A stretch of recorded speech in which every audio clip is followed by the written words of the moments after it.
Le réveil de l'info, c'est Atlantic Radio. Les décodeurs jusqu'à 9h30, 8h24. On a plein de sujets aujourd'hui intéressants, j'espère, pour vous. Les décodeurs avec Youssef Sali, notre expert comptable préféré. Bonjour. Moi, je le dis, je me mets la profession à dos. Comment ça va, Youssef? Ça va, Franck. Ça va bien? Très bien. Très bien. Et puis Karim Barakatala, qui vient directeur général de Smarting, qui vient de nous faire une confession. Il est tunisien. Oh là là. Incroyable. Et ça y est, le monde entier le sait, quoi. Ça y est, c'est fait. Voilà. bonjour aux auditeurs d'Atlantic Radio. Une installation réussie au Maroc, etc., etc. Content de... Et on était justement en train de parler de la situation en Tunisie, voilà, des deux pays. C'est super. Il se passe des choses, hors antenne, dans les décodeurs. Sûr. Alors, on va parler... Est-ce que vous êtes des fans de foot, d'abord ? Et comment ? Parce que je me suis rendu compte de quelque chose, c'est qu'il y a beaucoup de gens qui disent oui, la CAN, super et tout, et puis en fait ils ne regardent que les matchs du Maroc, voilà. Mais il y a aussi les vrais. Et je dois dire que c'est compliqué, parce qu'il faut s'adapter. Il y a des matchs à des horaires différents. Il faut faire des choix. Alors Karim, hier vous avez fait quel choix ? J'ai quand même regardé un peu de tout. Ouais. Même au bureau, j'ai mis le match qui était à 15h. Quand on met la télé au bureau, moi c'est pareil, j'ai mis la télé au bureau. Et là, ça y est, on est foutu là. C'est sur le PC en plus. Ah bah sur le PC aussi, oui, tout à fait. Ça va. Donc du coup, j'ai deux... Et plus la compétition va aller, plus on va regarder, je pense, ceux qui aiment le foot vont regarder plus de matchs. Et à la fin, on va se dire, j'ai vu tous les matchs, c'est super. Exactement. Mais Youssef, vous ne pouvez pas, vous avez un vrai travail. Moi, pas non. On peut pas se le permettre, justement, parce que voilà. il faut être, surtout en ce moment, c'est la clôture. Dans la précision, et effectivement, c'est un peu compliqué, mais bon, on en profite. Généralement, le match de la soirée... À 21h, c'est un peu calme. Donc, Oui, tranquille. Moi, c'est le moment où je récupère ma télé, en fait. Ça piquait tout ça. Oui, c'est difficile. Donc, du coup, on parle de la CAN. On ne va pas parler de foot, sauf si vous le désirez. On a un petit peu de temps pour faire ça. Mais je voudrais qu'on parle d'économie. Hier, avec les décodeurs qui étaient là hier, Hicham El Bayed et Saïd Youssef, que je salue, on a parlé de l'économie. On a fait un petit bilan de 2025. Je leur ai demandé des notes. Hicham El Bayed, de mémoire, a dit 7 sur 10, Saïd Youssef 8 sur 10 pour l'année 2025. Et on a parlé après de l'année 2026. Et dans cette année 2025, il y avait quand même tout cet investissement public qu'on a fait pour l'organisation de la CAN, les stades, les infrastructures, les routes, etc. Et on s'est posé la question, mais cet investissement-là, il y a bien un moment, il va se retrouver dans les comptes de l'État. Et il va peser. Alors évidemment, on n'avait pas le temps hier de répondre à ça, donc cette thématique, elle est pour vous, messieurs. Alors, ça va peser quand vous, l'expert comptable ? Imaginez, vous n'êtes pas expert comptable d'une entreprise, vous êtes expert comptable du Maroc. Oh là là. Comment c'est comme ça ? En fait, c'est pas. C'est dur. Oui, mais c'est pas une facture. C'est pas une facture à payer par un tel ministère. C'est justement. Il faudrait l'expliquer ça aux gens que c'est pas. Ouais, c'est ça. C'est pas une facture. Exactement, c'est pas une facture. On le disait tout à l'heure en off, justement. En fait, c'est un budget. Personne ne peut vous dire aujourd'hui quel est le budget de l'organisation d'une. Il y a des chiffres qui circulent. On parle d'un montant total pour rester sur la facture, justement. On parle d'un montant. C'est une estimation, encore une fois. On parle de 20 milliards de dirhams. C'est un chiffre qui a été relayé par des médias sérieux. Et d'ailleurs, c'est juste des estimations. Et si vous voulez, c'est en quelque sorte une agrégation de plusieurs projets éparpillés entre plusieurs ministères. Et ça donne en quelque sorte ce chiffre. Mais pour avoir un chiffre, on va dire, précis, c'est très compliqué. Surtout que, comment, par exemple, vous l'avez dit, vous avez parlé d'infrastructure. L'infrastructure, ce n'est pas uniquement un investissement CAN, c'est pas uniquement un investissement pour un événement sportif de cette taille. Donc justement, l'idée de dire que c'est combien ça va coûter, oui, c'est intéressant de le savoir. D'ailleurs, si on revient sur les chiffres disponibles qu'on a sur l'organisation du mondial, du dernier mondial du Qatar, on parle d'une enveloppe de 200 milliards de dollars de mémoire. Donc, ces chiffres-là, justement, donnent le tournis, oui, mais je pense qu'on doit s'installer dans une logique de développement durable, de modernisation, de mise à niveau de nos infrastructures. Et c'est pour ça, je pense, que ce sont des dépenses qui ne sont pas imputables directement à la CAN, mais qui vont profiter.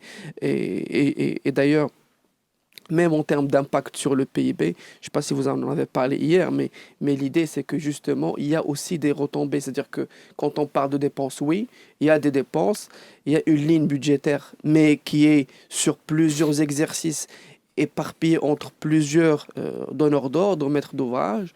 On peut revenir sur ça après, mais il y a à côté des recettes. On va revenir là-dessus, juste après les informations de Karim Droney. Alors, plusieurs sujets aujourd'hui concernant la CAN dans les décodeurs. C'est notre premier domaine de sujet. On a commencé à parler de l'investissement public avec Youssef Saïli, expert comptable, qui nous a donné son point de vue, cette mécanique d'investissement. Karim Barakatala va donner peut-être son point de vue. Et puis, il y a d'autres sujets qui viendront sur la CAN dans quelques minutes.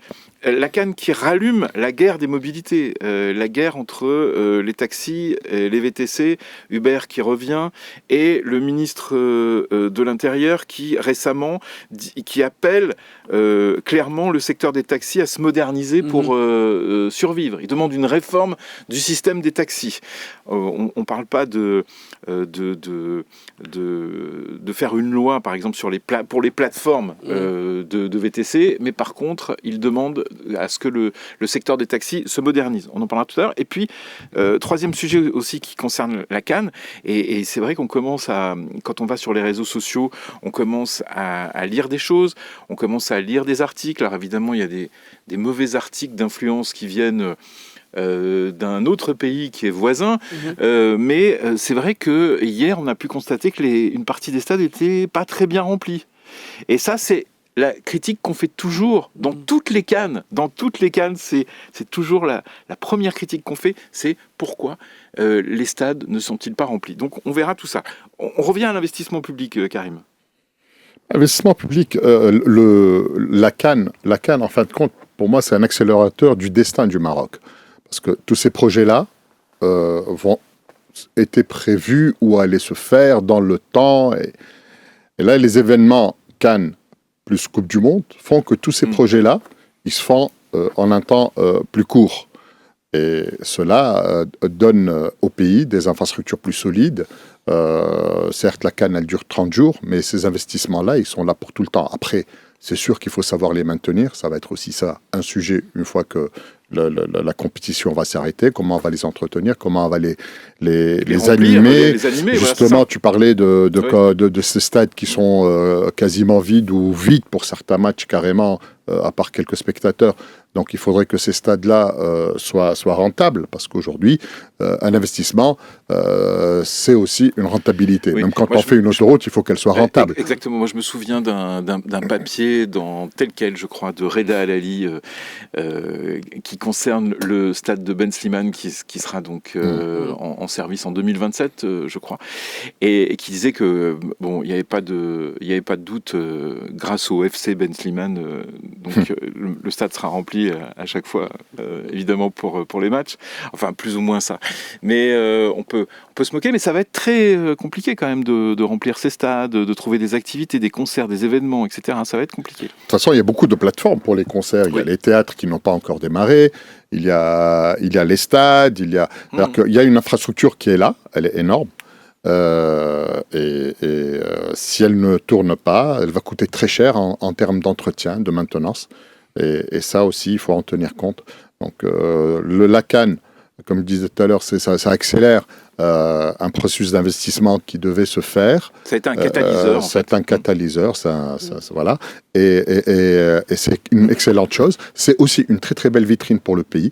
Vous parliez tout à l'heure des gens d'un pays voisin qui disent ou qui fomentent des choses, mais aussi et surtout, on voit beaucoup de vidéos de gens qui ne connaissaient le Maroc que de réputation, qui avaient des idées par-ci par-là et qui aujourd'hui viennent et qui sont impressionnés. On le voit sur beaucoup de podcasts, beaucoup de vidéos, qui sont impressionnés par les infrastructures, impressionnés par l'accueil, impressionnés dès qu'ils atterrissent de l'avion. jusqu'au stade et après le stade. Et justement, Karim Droné parlait de ces cafés qui vont rester plus longtemps que d'habitude. Il y a aussi une vie après le stade. Et ça aussi, c'est une économie qui va se dynamiser petit à petit et qui va générer des revenus pour le privé, pour l'État. Et donc, ce n'est jamais quelque chose qui est perdu. Et l'investissement qui devait se faire sur des années, comme disait Youssef, on ne peut pas le calculer. Parce qu'il est supposé devoir se faire un moment ou un autre. Maintenant, on le fait en un laps de temps très court. Ce n'est pas un budget. Par exemple, si on prend le budget de l'éducation, le budget de la santé, c'est des milliards qui doivent être dépensés tous les ans parce qu'il y a des salaires. Alors que là, quand le cahier de charge de la CAF ou de la FIFA nous impose d'avoir des hôpitaux de campagne, des scanners, des ambulances, etc. autour de ça, tout ça va rester dans le pays, il ne va pas partir. Bien sûr. Et donc, ça va tout de suite être Youssef, utile. Youssef Sali, est-ce que, question que peuvent se poser les auditeurs, est-ce qu'on va augmenter la dette marocaine avec ces investissements ? On a un budget 2026 qui est assez coûteux. Est-ce que cet argent, on va le trouver où ? Déjà, rappelez-vous, en 2023, si ma mémoire est bonne, il y a eu une convention qui a été signée entre le gouvernement et un institutionnel en particulier qui a permis quand même de lever 9 milliards de dirhams de mémoire. Et justement, l'idée, comme on l'a dit tout à l'heure, ce n'est pas un investissement ou ce n'est pas une dépense, si je puis dire, one shot. Ça va être étalé sur plusieurs exercices. Quand je dis une convention qui a été signée, justement, il y a les mécanismes de financement, il y en a plusieurs. Vous avez parlé de l'endettement, certainement il y a de l'endettement. Il y a de l'endettement, mais il y a aussi d'autres modes ou mécanismes de financement, comme ce qu'on appelle les financements innovants ou les mécanismes de financement, on va dire, verts, avec tout ce qui est, entre autres, sans rentrer dans le détail, mais on parle de ce qu'on appelle les sale and leaseback, c'est-à-dire que je procède à une cession, puis après on lève de l'argent pour investir par ailleurs, un investissement directement productif. Donc oui, il y a de l'argent à mobiliser, il y a de l'argent qui a été il ne faut pas le nier, mais ce qui est rassurant et ce qui nous fait plaisir aussi, ce qui nous réjouit, c'est que les acteurs essentiellement qui ont participé à ces investissements sont essentiellement des acteurs marocains. Rappelez-vous ce qu'on disait sur la rénovation du stade de Rabat, justement, de Prince Moulay Abdellah de Rabat, justement. Et ça a été essentiellement des acteurs, pour ne pas dire exclusivement des acteurs marocains. Donc ça fait quand même, c'est de l'argent qui reste un peu sur le territoire marocain. C'est, on va dire, des recettes en plus, pour rester dans le jargon. C'est peut-être en ça aussi qu'il y a un modèle marocain, parce que quand on regarde plusieurs autres pays africains, aussi bien dans la construction des stades, etc., on sait très bien qu'il y a des nations qui sont très présentes depuis longtemps et qui ont aidé à faire que les cannes puissent se produire dans pas mal de pays, quoi. Donc je pense aux Chinois, je pense aux Russes, par exemple, voilà. Sauf que là, il va y avoir les Marocains. On ne va pas citer les sociétés, mais quand on a une société de BTP qui aujourd'hui est capable de construire l'aéroport, par exemple, l'aéroport, oui, là, de toute façon, il y a les aéroports, il y a les extensions des aéroports, donc, bien sûr. Et le stade de Ben Slimane, quand même, qui va être un stade exceptionnel, et même dans son architecture, dans sa façon d'être, tout va être top technologie, on l'a vu déjà à Rabat, et j'imagine que ça va être encore plus grandiose pour Ben Slimane. Ça crée des champions, et ces champions-là, on va les retrouver dans d'autres pays. Ils vont aller investir pour la prochaine CAN, je crois, aller en Tanzanie, ou je sais pas où. Donc, on va avoir des champions qui vont s'exporter. Aujourd'hui, ils ont donné la preuve qu'ils sont capables de le faire dans leur pays, et demain, ils vont s'exporter. Donc aujourd'hui, l'argent, il tourne au Maroc, il est financé par le Maroc pour des entreprises marocaines. Demain, il va s'exporter et va générer des revenus extérieurs et donc de l'investissement direct marocain dans d'autres pays. Oui, et ces boîtes-là vont s'implanter aussi dans ces pays-là, parce qu'un business appelle un business. Une fois qu'il a construit un stade, on va lui dire, voilà, on a une tour, on a un mall, on a un aéroport, et ça va créer des géants. Et c'est là aussi où est l'investissement, parce qu'il ne faut pas regarder uniquement ici. Moi, je me projette toujours dans l'avenir et je me dis que on est en train de créer une richesse nationale exportable, solide, avec de grandes capacités, qui est capable d'aller même en Europe. pourquoi pas? Parce qu'aujourd'hui, regardez, cette Coupe du Monde, elle va être organisée avec l'Espagne, le Portugal. Donc il y a un partenariat qui se met en place avec des alliances quand même politiques stratégiques très intéressantes qui ont été construites à travers le temps. Et tout ça va profiter au Maroc. Donc il ne faut pas regarder aujourd'hui, on dépense au détriment d'une école ou au détriment d'un hôpital ou au détriment d'une situation sociale. Certes, c'est vrai, mais en même temps, on est en train de construire dans l'avenir, de se projeter dans un Maroc nouveau, beaucoup plus ambitieux et moderne. Bah, l'idée, c'est que déjà, par rapport, si on reste sur l'investissement, ce qu'il faut retenir aussi, c'est que, mis à part le stade de Ben Slimane, justement, et celui de Rabat, qui était complètement pas rénové, mais on avait presque à zéro, on l'a recouvert. Exact. Donc l'idée aussi, c'est de dire que les stades que nous avons aujourd'hui, Marrakech, Agadir, etc., ce sont des stades qu'on avait avant la CAN. Oui. Et c'était des stades construits, et peut-être à l'époque, c'était dans une perspective justement d'organisation d'événements de cette envergure-là. Et c'est là où je pense que c'est intelligent de rénover, de passer par cette rénovation. Il n'y a pas beaucoup de stades qui ont été construits, mis à part celui de Rabat. Donc justement, on essaie quand même d'optimiser la dépense publique, puisque votre question c'était justement autour de ça, d'optimiser cette dépense publique. N'oubliez pas, et on l'a dit tout à l'heure, vous avez parlé des acteurs locaux, des acteurs marocains, vous avez cité les stades avec les aéroports, avec l'élargissement de leur capacité. Il y a aussi des appels d'offres qui ont été, même maintenant aujourd'hui, qui ont été gagnés ou qui vont être réalisés par des entreprises marocaines. Et justement, ça donne quand même je dirais, une certaine crédibilité à ces acteurs-là qui pourraient justement capitaliser sur cette expérience. Et d'ailleurs, ils sont présents en Afrique, oui, mais ça va leur donner plus je dirais, de crédibilité pour s'exporter. Et d'ailleurs, vous aimez parler de chiffres, moi aussi, mais ce que j'ai envie de dire, c'est que justement, ce qu'on est en train de dire là n'a pas de valeur, on ne peut pas le chiffrer. Ce que vous allez gagner en matière de crédibilité vis-à-vis de vos partenaires, maintenant on parle de la CAN, mais demain on va parler de mondial, ça vous donne quand même une crédibilité, comme quoi vous êtes un partenaire sérieux, et même dans le futur, mis à part la CAN, parce qu'il s'agit d'une répétition quand même qui reste d'une envergure continentale, mais bien évidemment, les yeux sont rivés sur le pays, justement. Pour le moment, on est quand même très satisfait de ce qu'on est en train de voir. Oui. Alors, on parlait du stade de Ben Slimane. Il faudrait un module de téléportation. Peut-être qu'on aura inventé en 2030 un module de téléportation. On est à Casablanca et on se fait téléporter à Ben Slimane. Tout ça pour la transition vers un autre sujet qui concerne la CAN. Et c'est le ministre de l'Intérieur, Abdelwafi Laftit, qui appelle clairement le secteur des taxis à se moderniser pour survivre face aux nouvelles formes de mobilité et aux attentes croissantes des usagers. Le Maroc, la question qu'on peut se poser, c'est le Maroc peut-il continuer à gérer ses mobilités urbaines avec des règles héritées d'un autre temps, tout simplement. Ça concerne des villes comme Casablanca, Rabat, mais ça concerne aussi des villes qui sont peut-être plus touristiques comme Marrakech. Le touriste, il a peut-être besoin, même si, et vous allez me dire, oui, mais ça fait partie du folklore du Maroc, ces petits taxis, c'est quelque chose qui fait partie peut-être de l'image qu'ont les touristes du Maroc, mais le touriste, il aime bien sortir son appli et puis utiliser le même service que chez lui, pourquoi pas.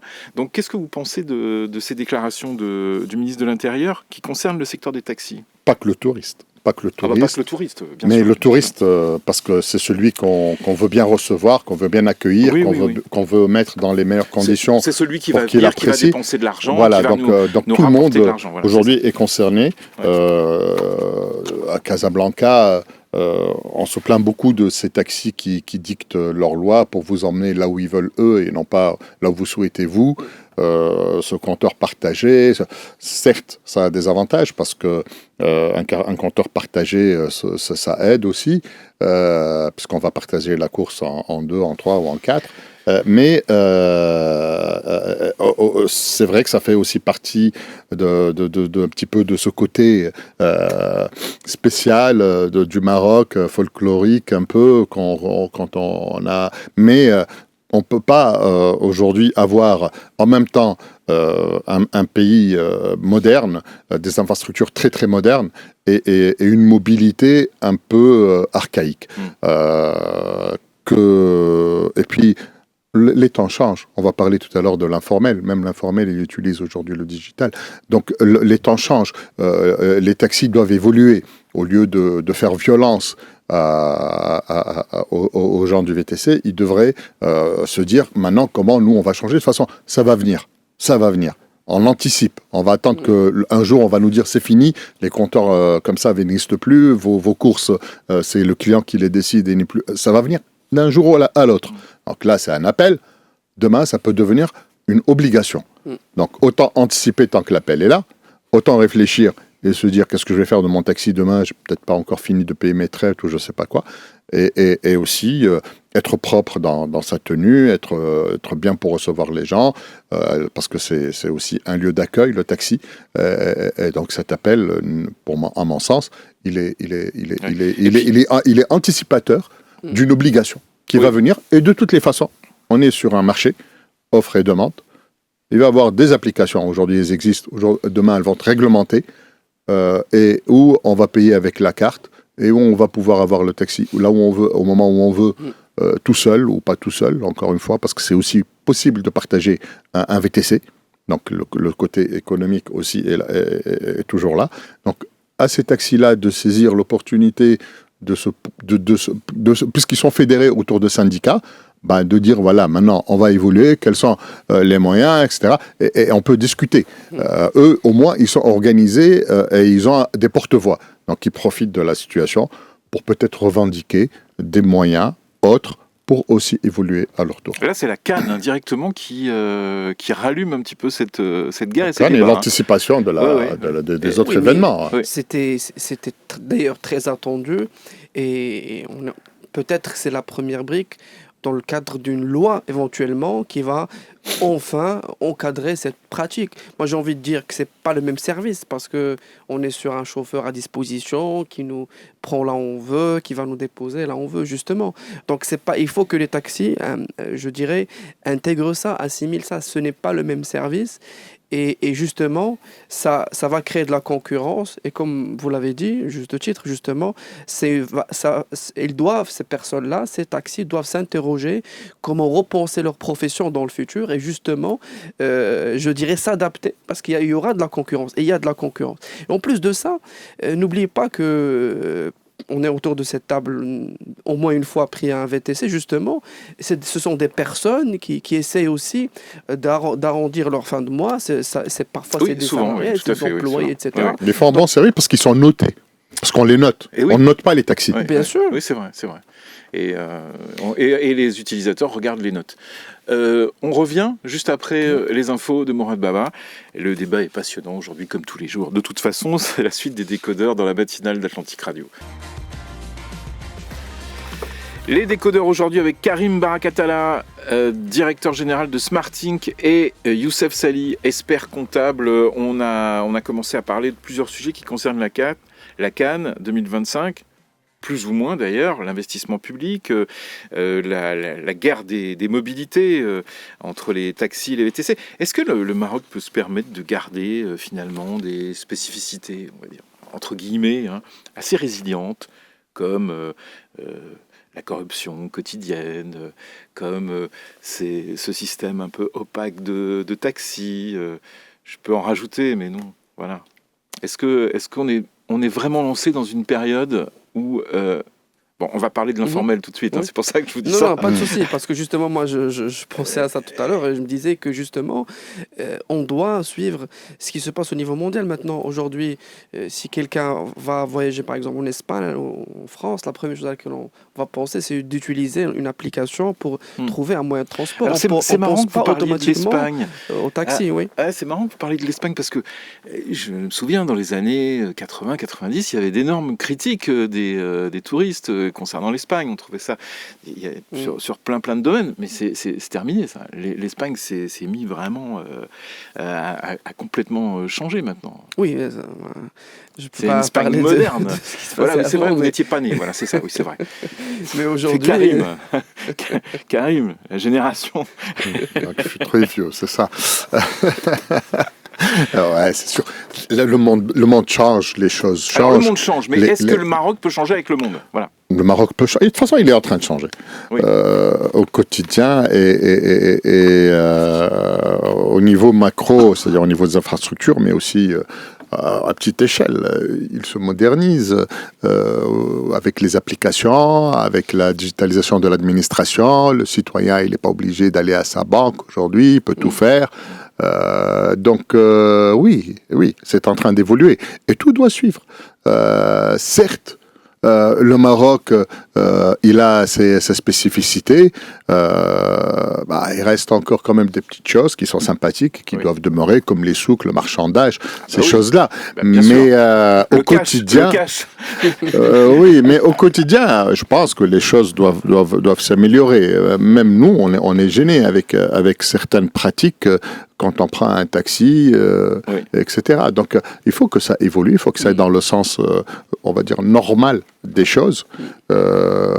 Youssef, il a dit qu'il est des jeunes qu'il n'a pas vu. Lui, pour lui, c'est plus intéressant aujourd'hui, et même pour nous, de toute façon, d'avoir quelque chose qui est normalisé, qui est clair. Il connaît le prix de sa course avant de prendre son taxi. Il n'a pas envie de marchander. Il n'a pas envie de dire au taxi, ah non, c'est 2 dirhams de plus, 5 dirhams de moins. C'est clair. Après, s'il veut lui donner plus, il lui donnera plus. Donc que les règles soient là, elles soient fixées. Après, on peut toujours s'arranger parce qu'on connaît la situation, on voit la situation. Alors, on disait que beaucoup de VTC, c'est des gens qui arrangeaient leur fin de mois. On en est sensible et on peut, de façon volontaire, et non pas de façon obligée, et aller se chamailler avec le chauffeur de taxi, parce que chaque fois, c'est un peu ça. Donc, on part de quelque chose de sympathique pour arriver à quelque chose d'agressif. Et là, ça devient moins sympathique, surtout quand la personne ne vit pas ici. Alors, pour continuer à parler de la CAN et après on passe à l'informel, 2 mots quand même sur ces stades qui n'étaient pas forcément remplis, notamment hier, quoi. Est-ce que parce que on a toujours cette critique-là quand on regarde des matchs de la CAN dans d'autres pays.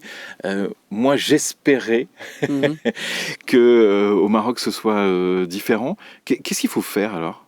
Qu'est-ce qu'il faut faire pour remplir les stades? Youssef? Je pense que c'est pas une spécificité. Je pense qu'il faut donner envie d'abord aux gens d'aller voir du football.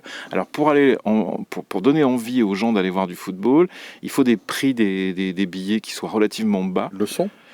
Ils le sont. Peut-être trouver des formules pour les familles, par exemple, les choses comme ça, des packages. Et puis bon, moi je suis allé beaucoup, enfin je connais bien le foot, je suis allé voir beaucoup de matchs dans ma vie. On n'a pas envie d'aller voir un match quand le stade est vide, quoi. Donc c'est... Ni le regarder, déjà. Voilà. Je pense qu'aussi la pluie a joué un rôle, je dirais. C'est vrai. Ouais. Et ça a un peu découragé certains supporters. Mais bon, moi j'ai envie de dire que justement, ce n'est pas une spécificité de cette CAN parce que justement dans les matchs de poule, justement, il y a moins d'engouement et c'est un peu pareil. Je pense même lors de la Coupe du Monde c'était plus ou moins le cas, mais après dans les phases finales justement il y aura un engouement. C'est vrai. Et les stades vont certainement se remplir. D'ailleurs, ne pas oublier que ce sont des grandes villes qui vont accueillir et il y a des équipes, il y a des fans de foot qui vont certainement décorer, vont aller voir et justement supporter ces équipes. Oui, déjà au niveau du ticketing, on a de moins en moins de billets disponibles pour les 8e, quart, plus. Donc déjà, on n'a pas. Déjà aujourd'hui, on a de moins en moins. Bon, les gens ont misé sur des matchs du Maroc pour la pré-poule. Donc ils se disent voilà, le Maroc va rester à Moulay Abdallah, donc on va acheter tous ces tickets-là. Mais au début, il y avait beaucoup de disponibilité pour les autres matchs post-premier tour. Aujourd'hui, on a de moins en moins. Et il y a même des quarts de finale où il y a plus de tickets. C'est fini. Et de toute façon, la demi-finale, la finale, il n'y a plus de tickets. Messieurs, passons à l'informel. L'informel, alors, c'est un sujet qu'on a évoqué hier avec les deux décodeurs, d'hier, Hicham El Bayed et Saïd Youssef. On a parlé de ce sujet en disant que l'informel était résilient et que on lançait tout un tas de mesures pour contrer l'informel, mais ça manquait de discussion, ça manquait de pédagogie et on avait du mal à identifier les leaders avec qui parler pour réduire cet informel. Moi, j'ai une question à vous poser. C'est pourquoi, finalement, l'informel continue à se développer. On parlait du Maroc moderne, on parlait des choses qui sont en train de disparaître. Pourquoi l'informel est si résilient que ça ? Si résilient et... L'informel a la peau dure, malheureusement. Oui, mais est-ce que c'est pas parce qu'il y a une réponse sociale dans cette idée d'informel ? Parce que justement, il y a cette spécificité un peu marocaine, mais moi j'ai envie de traiter cette problématique d'une vision un peu, je dirais, réponse, plutôt pas vision, mais la réponse qui a été apportée. La réponse qui a été apportée, et d'ailleurs qui va entrer en vigueur prochainement, c'est la facturation électronique. Est-ce que ça va résoudre le problème ? En tout cas, les pays qui ont adopté et qui ont emprunté cette voie de facturation électronique ont eu un impact, je dirais, positif. Vous nous expliquez oui, bien 2 sûr. minutes de quoi il s'agit ? Alors la facturation électronique, en 2 mots, c'est toutes les factures que vous allez avoir doivent passer par un système de la DG, de la Direction Générale des Impôts. Aujourd'hui, le système fiscal est presque 100% digitalisé, ça va être la même chose. C'est-à-dire que si je veux établir une facture, au lieu d'aller sur mon système d'information commerciale, je vais aller sur le site de la DGI, de la Direction Générale des Impôts, et établir une facture. Et cette facture-là ne serait valable qu'après validation de la DGI, ce qu'on appelle le système clearance, c'est-à-dire que la facture doit être validée. Et d'ailleurs, c'est ce qui a été adopté aujourd'hui par la DGI, c'est d'aller vers un système de clearance, c'est-à-dire que la facture doit d'abord être validée par la DGI pour qu'elle soit une facture valable. Et d'ailleurs, là, toutes les factures vont être horodatées, c'est-à-dire avec une date d'établissement, avec aussi un QR code. Et cette facture-là pourrait circuler de manière fluide entre partenaires économiques. Et d'ailleurs, on pense même pouvoir demain ne plus envoyer de facture. Il suffit juste de demander à votre client de se connecter et il va la télécharger sur la même plateforme. Aujourd'hui, le projet, ce n'est plus un projet parce que d'après les informations qui ont été relayées par les médias, c'est un projet qui a été livré par le prestataire en question, qui a traité le sujet. Et justement, on s'attend à une, on va dire, implémentation de cette réforme, de cette facturation électronique très prochainement. On va commencer crescendo par les grandes entreprises pour aller un peu la généraliser comme chaque nouveau dispositif. Oui. On fait une pause. La suite des décodeurs. Alors, on était en train de parler hors antenne. En Turquie, en Italie, ça a fonctionné. Oui, d'ailleurs, c'est un modèle qui marche très bien. Oui, même sur le continent africain, il y a pas mal de pays qui ont... On parlait de facturation électronique. Oui, de facturation électronique, effectivement. Donc, plusieurs pays ont adopté ce dispositif. Même en Europe, la France, c'est imminent, je pense en 2026. Certains pays d'Afrique ont adopté cette facturation électronique. Et puisqu'on parle d'informel, c'est une réponse qui a été apportée. Après, la question, est-ce que ça va réellement absorber l'informel, comment on va dire, l'informel souterrain, l'informel qui n'existe nulle part ou qui n'est pas visible, enfin, qui n'est pas visible, oui et non, parce que bon, je parle de visible d'un point de vue juridique, parce que ce sont des entités, ce qu'on appelle les UPI, les unités productives informelles, n'ont pas réellement une existence juridique. Mais l'idée de cette facturation électronique, c'est justement d'essayer un peu d'éponger, de combattre, si vous voulez, et c'est la réponse qui a été apportée aujourd'hui. On peut en rentrer parler d'autres dispositifs. Oui, Karim, vous qui êtes chef d'entreprise. Déjà, je ne savais pas. Là, je découvre quelque chose qui me semble très très bien, parce que ça va amener de la transparence, ça va faciliter les recouvrements, donc on aura des trésoreries. Aujourd'hui, le tissu économique, il est composé de TPME et de PME, toutes petites entreprises essentiellement, et des entreprises. Et d'ailleurs, dans l'informel, il y a des gens qui se sont mis dans la situation de l'entrepreneur, comment on appelle ça ? Auto-entrepreneur. Auto-entrepreneur. D'ailleurs, c'est une formule qui a ramené beaucoup de gens de l'informel vers le formel parce que, bon, il ne faut pas dépasser un certain chiffre d'affaires, donc ça a ses règles, etc. Mais les taxes sont très faibles et donc beaucoup de gens ont adopté cette formule d'auto-entrepreneur. Donc, pour faire venir l'informel vers le formel, il faut aussi dire quels sont les intérêts pour quelqu'un qui s'implante facilement, parce que l'informel, c'est aussi une facilité d'implantation. Facilement, on ouvre un business, on est là, on n'a pas besoin de beaucoup de moyens pour démarrer. Et si, c'est aussi un réseau. L'informel, c'est aussi le réseautage. Tout ça, s'il se met en place avec des mécanismes où chacun trouve son compte. C'est quoi trouver son compte pour quelqu'un qui jusqu'à maintenant gagne bien sa vie? C'est que aujourd'hui, il va se dire je suis en train de prendre de l'âge, j'ai pas de couverture sociale, j'ai pas même quand mes enfants tombent malades, il y a des mois où j'ai de l'argent, il y a des mois où j'ai pas de l'argent, et moi-même je vais avoir accès aux soins. Donc cette couverture sociale, elle est utile. Donc il faut pas que ce soit répressif, il faut que ce soit un gagnant-gagnant. Moi, en tant qu'État, si tu rentres dedans, je vais gagner un peu, mais toi, tu vas gagner beaucoup. Et il faut toujours que ce soit lui qui gagne plus que l'État. Il faut pas se dire, voilà, on a 40% ou 30% d'informel. Il faut collecter cet argent au plus vite, rapidement, avec violence, quoi. Ouais. C'est presque avec violence. Alors, Karim Youssef, justement, la question qu'on peut se poser, c'est est-ce qu'il faut choisir le tout répressif ou une autre voie ? Je vais aller dans le sens de Karim parce que justement c'est intéressant ce qu'il disait, et d'ailleurs c'est la réponse qui a été, c'est l'argument si je peux dire commercial qui a été apporté en introduisant le statut d'entrepreneur, justement de dire à cette population, écoutez, si demain vous rentrez dans le formel, voilà ce que vous gagnez, parce que justement l'idée c'est de dire que moi j'opère dans l'informel, qu'est-ce que je gagne demain si je crée une entreprise ou carrément en quelque sorte j'intègre ou je crée ce statut d'entrepreneur. L'idée, c'est de dire voilà ce que vous gagnez.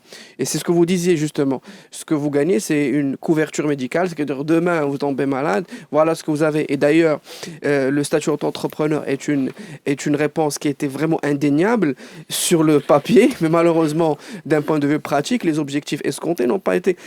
Pourquoi n'ont pas été atteints? Pour la simple raison qu'il y a une population qui a dénaturé, si vous voulez, ce statut. Et on s'est retrouvé pendant une période, rappelez-vous, avec des auto-entrepreneurs salariés, c'est-à-dire quelqu'un qui était salarié et qui se retrouve auto-entrepreneur. Et d'ailleurs, d'un point de vue, d'ailleurs, c'est ce qui a été... C'est-à-dire avec deux activités? Non. Non. C'est-à-dire qu'aujourd'hui, les salariés, ce qu'on va lui dire, on va lui proposer par exemple de créer un statut d'entrepreneur et continuer en tant que prestataire de service, oui, dans le cadre d'un contrat de prestation de service, au lieu d'un contrat de travail. Et d'ailleurs, c'est ce qui a conduit, rappelez-vous, à une à une limitation de seuil par client pour justement répondre à cette problématique. Et d'ailleurs, c'est pour ça le statut est décrié parce que il n'a pas répondu à la question principale, c'est-à-dire l'intégration. Je ne dis pas qu'il n'a pas répondu, mais il n'a pas répondu totalement. Parce qu'on voit, nous, dans l'exercice de notre activité, on voit des factures d'auto-entrepreneurs, des métiers de survie. Vous avez quelqu'un qui fait de la plomberie, la menuiserie, etc. S'il veut travailler avec une entreprise, on lui demande une facture. Et le statut d'auto-entrepreneur a été justement créé pour cette population. C'est pour ça, quand on a commencé à remarquer que le statut d'entrepreneur a été détourné un peu de sa substance, il y a eu entre-temps ces limitations, cette limitation en particulier en termes de seuil. Oui. Mais est-ce que justement, parce que je connais aussi ce système dans un secteur qui me concerne, est-ce que les grandes entreprises notamment sont prêtes à travailler avec des auto-entrepreneurs? Oui, à partir du moment qu'ils ont une facture. Oui. Pourquoi pas? Parce que la facture, c'est une facture probante. Oui, mais dans les faits. Oui, c'est ce que je vous disais tout à l'heure. On se retrouve avec des factures aujourd'hui d'auto-entrepreneurs qui circulent et qui sont totalement des factures probantes, qui constituent une pièce justificative probante. Donc, il n'y a pas de raison au contraire. Moi, je suis en entreprise, je veux faire appel, je ne sais pas, à quelqu'un qui va laver, par exemple, les voitures de notre parc véhicule, par exemple, au lieu de payer ça et de ne pas avoir une pièce justificative, je peux passer par un autre entrepreneur, par exemple.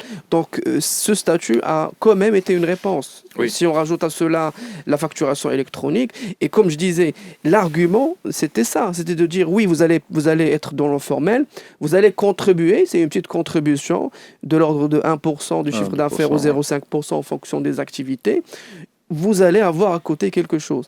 Et d'ailleurs, l'impôt ne fonctionne pas comme ça, de cette manière, de manière systématique. Quand je paie un impôt, je ne dois pas m'attendre à un service en contrepartie.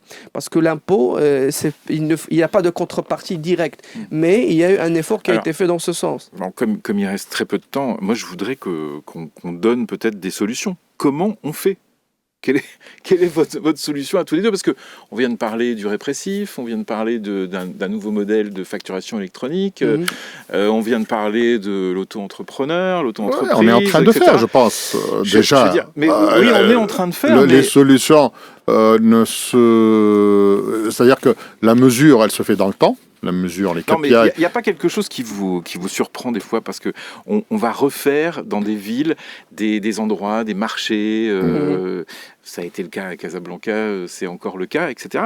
Et avec des commerçants qui se réinstallent dans ces marchés et qui, à mon avis, se réinstallent Franck, de façon... Ce qu'on est en train de dire, quand on commence à décrier l'informel, c'est pas l'informel de survie qu'on est en train de pointer du doigt. On est en train de pointer du doigt l'informel qui alimente cet informel de survie.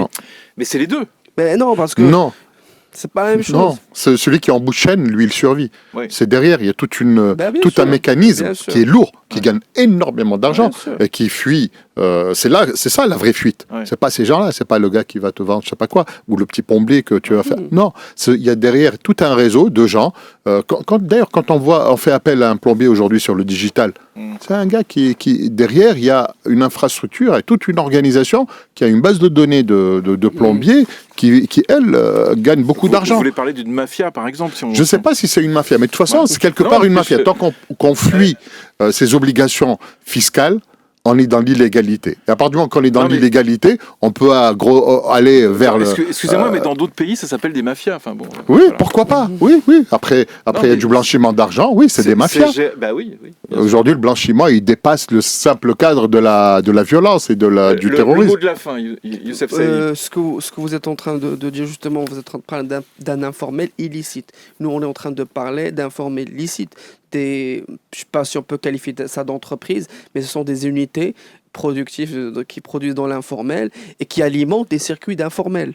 Et c'est cette population-là qu'il faut aller chercher. Les solutions fiscales n'ont pas apporté les résultats escomptés. Et il faut avoir, je sais pas, mais l'administration fiscale aujourd'hui ne peut pas aller se rendre dans une unité d'informel et faire des saisies, par exemple. Ça sert à rien. Mais ce n'est pas dans ses prérogatives. Il ne peut pas le faire. D'accord ? Donc c'est un peu... Messieurs, c'est déjà terminé. Ah oui. Ça va vite avec toi. Ça va vite, hein. Ça va vite avec moi. Merci beaucoup. Merci beaucoup, Karim Barakatalla. À très bientôt. À très bientôt. Ce sera la parole du jour, ça va vite avec toi. Voilà, tu as. Youssef Saïd, expert. On gardera quelque chose de cette émission. À très bientôt. Merci. C'est vrai qu'on a évoqué énormément de sujets aujourd'hui. Bravo. Dans quelques petites minutes, Karim Droné. Tous les matins, 7h-10h.